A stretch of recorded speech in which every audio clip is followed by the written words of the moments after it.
All right, yesterday was Apple's Worldwide Developers Conference, WWDC for short. And for the first time in years, I was super surprised. I didn't see any of the leaks. And personally, I was very pleased with what Apple announced yesterday across the 4 operating systems it has: tvOS, watchOS, iOS, and macOS. The keynote was approximately 2 hours, and I was live on Twitch doing commentary. Shouts to everyone that tuned in live. In this video, I'm going to go through the event and highlight my favorite announcements. There was so much talked about on stage in those 2 hours, but what you're about to watch is what I thought were the most impressive and sort of fun announcements from the event yesterday. So I want to break things down in terms of pillars. Let's start with tvOS. There were kind of just like 2 big things that stuck out to me. Dolby Atmos support, so your 4K HDR content will sound awesome if you have a proper speaker system. And then Spectrum and a couple of other cable providers are coming to the Apple TV. So it seems like if you have a Spectrum account that you pay for with that cable box, there's going to be some sort of app built into tvOS, and you'll have this zero sign-in thing, which I don't fully know how that's going to work. And you'll be able to basically watch your cable television using the Apple TV box. All right, pillar number 2 is watchOS. I have the 3rd generation Apple Watch here. I haven't worn it in a really long time, but I put it on yesterday during the keynote because there were some really cool things announced, and I think I'm going to start wearing it again. There's now competition with friends, so if your buddy has an Apple Watch and you want to challenge them to, let's say, let's run 2 miles every day, you can go head to head with your friends directly from your Apple Watch. There's now automatic workout detection, so if you start a workout and you forget, the Apple Watch will ping you and be like, hey, are you running? Are you lifting? We're going to start a workout for you because we think you forgot to start one. That's dope. The podcast app is coming to the Apple Watch. I don't know how that was not already a thing, but here we go. Siri shortcuts are coming to the Apple Watch, and I'll talk more about those when I talk about iOS. And then the coolest feature I think that's coming to the new watch operating system is walkie-talkie. And funny enough, Apple actually announced this when the first Apple Watch came out. Shouts to Chaim Gartenberg for catching this. It seems like if your buddy has an Apple Watch, you'll be able to sort of like Nextel chirp style, just walkie-talkie Dick Tracy, hey, what's up? And then it just kind of sends to them, and then you can receive it and listen to it from the watch. That walkie-talkie feature has me ecstatic. I've wanted that since the original Apple Watch came out, and it seems like we're finally going to get it this time. All right, let's talk about Mac OS. Dark mode, dark mode, dark mode. There's finally a dark mode coming to the Mac operating system, which is called Mojave. Mojave, I don't know. Mojave, the desert. Dark mode looks sick. I can only hope that they also bring that to iOS. We didn't see that at the keynote, but something tells me we probably will in September, because Apple tends to announce a ton of software features, and then with the new hardware in September, they bring some more software features. I don't know about you, but my Mac desktop sometimes gets extremely cluttered with like mostly screenshots, honestly, and stuff that I guess like I save an image from Google or something if I'm making a video, and then the desktop is just absolutely cluttered.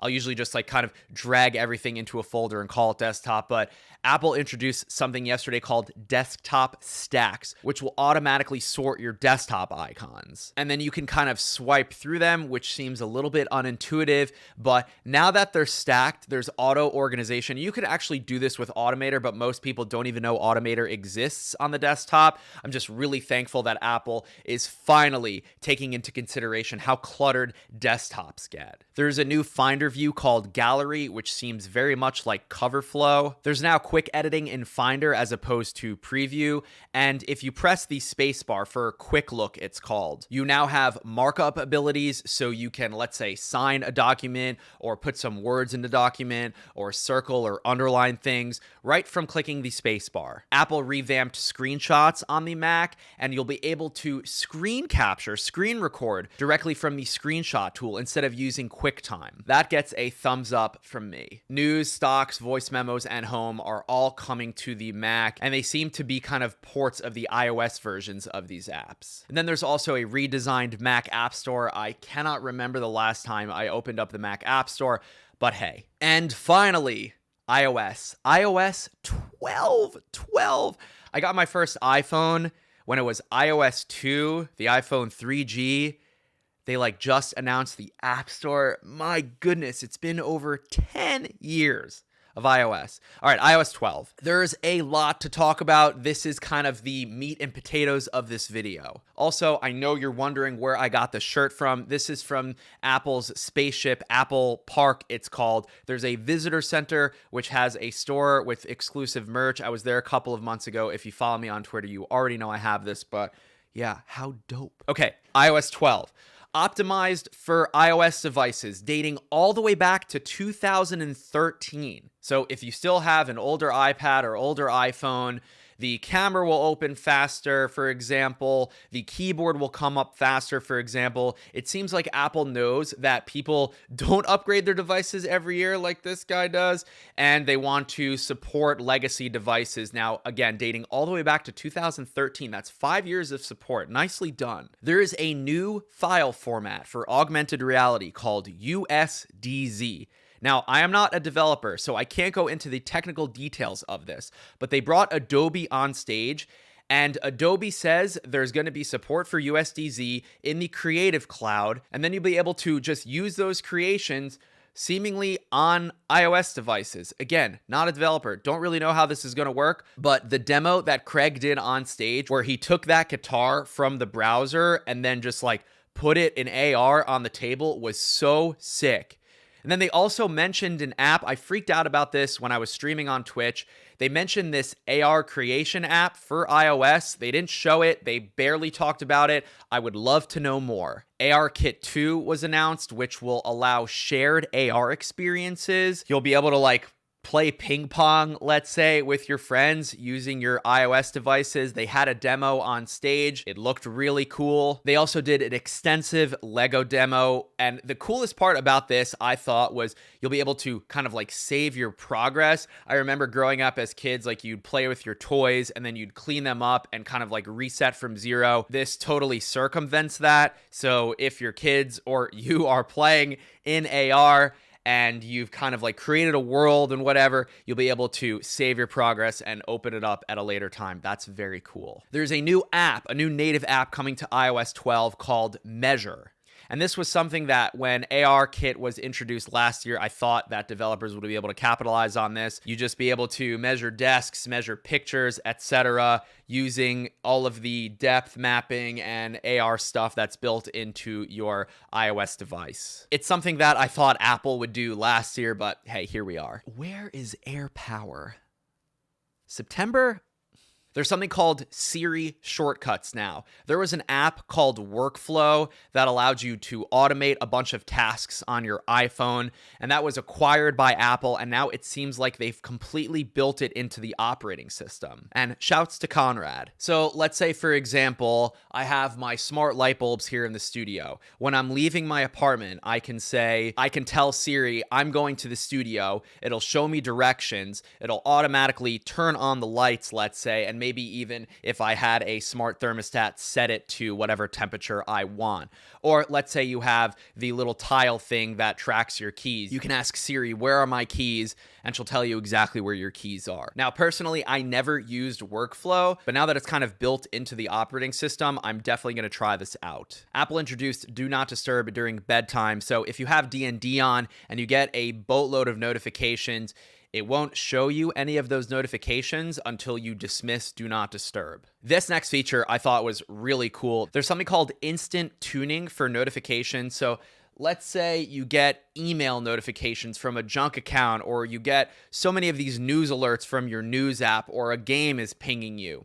When you get a notification on your lock screen, you'll be able to fine tune those notifications, meaning like if you want to turn them off directly from the lock screen, that's an option now. And if you want to send them directly to Notification Center so you don't see them on your lock screen, but in Notification Center, they can appear. That's really cool. Instead of like digging through each app's notification, you get a notification on your lock screen and you can fine tune it from there. Good job, Apple. Finally, there's group notifications or stacked notifications. Here, look. I have all of these alerts from HQ that I either don't acknowledge or don't dismiss. Oops. Apple will now stack notifications for you, and then you can press into them and it'll expand, or you can clear all. Yes.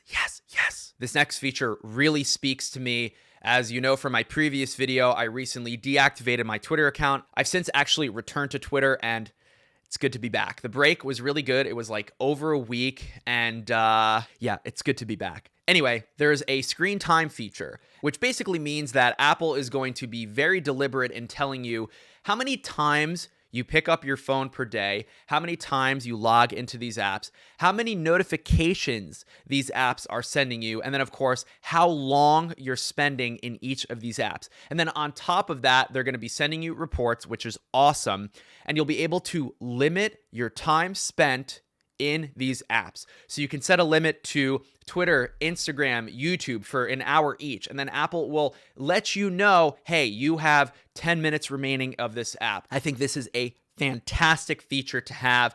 I'm so gung-ho about how much these devices consume our lives, and Apple and Google actually are both taking a stand and saying, we're going to let you know how much time these devices are sucking out of your lives, but it's really good to see companies doing this. There are updates to Animoji. There are 4 new animals, I guess, and there is now tongue detection. Tongue detection. You can make your favorite Animoji do this. Yes, tongue detection. Great. Apple's also introducing something called Memoji, not Memoji, not like meme-moji, but Memoji. It's a direct swipe at Snapchat's Bitmoji. You'll be able to create custom avatars of yourself, like really custom avatars, and then of course like record them. You can even augment reality yourself, so you can, you know, have your torso in the background but put the Memoji on and speak like that. It's one of those like really cool but creepy features. If I decide to install, I'm going to install iOS 12 beta. I'll tweet some of these Memojis. And then the final thing that really struck a chord with me, finally,